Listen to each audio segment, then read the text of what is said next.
सकेदी तोहर रंग गोइल गिर हो अरे कि ये सकेदी तोहर रंग गोइल गिर अरे कि राती खानी ओहे रे मजनुआ आले के लाला कायो भी लेकिन भैया मंच के गौनाई जोन होला ओकर मिजाज अलग होला बहुत ही प्यारा गीत को शरारती भैया हम मंच पे गाइला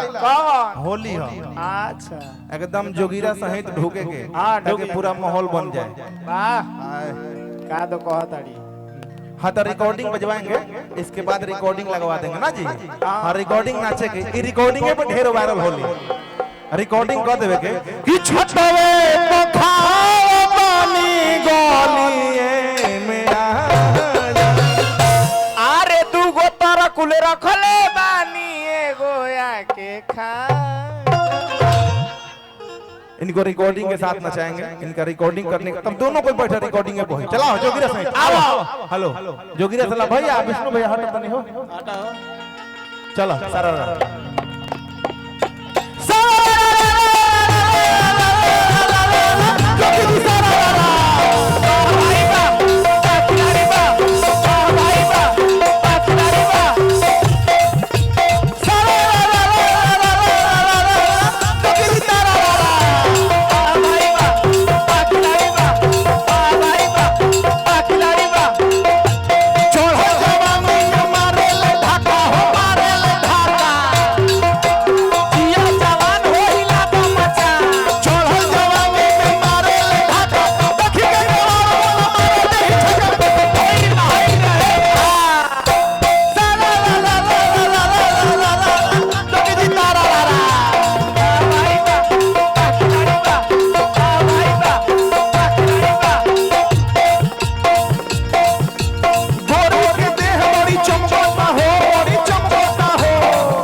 एक खाली बच गइले हां दू हाली बच गइले अच्छा जाय तू मजाक करतड़ी आ कहीं हम मजाक कर देनी तो तब ता खाजी बहरी दोनों आंख गोली हां नेपाली जात कौन नहीं जानता है जग में नेपाली जादो नाम तुम्हारा हां कभी 1.5 क्विंटल वजन है तुम्हारो अरे की होलिया में ओइले ना भातारा वाह आ देवरा कोइले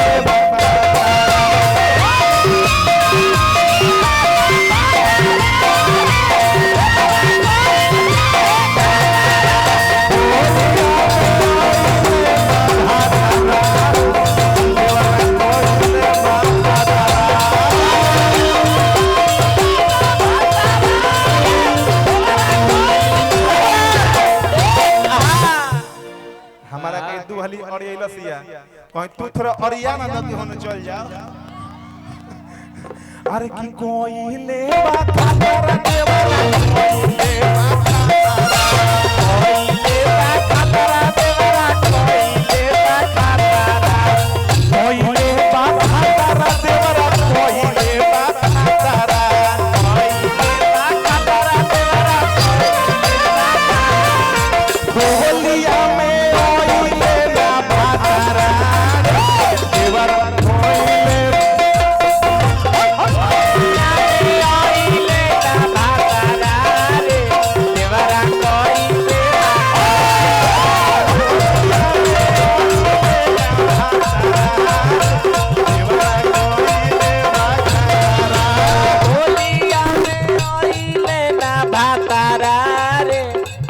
गड़बड़ौले बिया जाता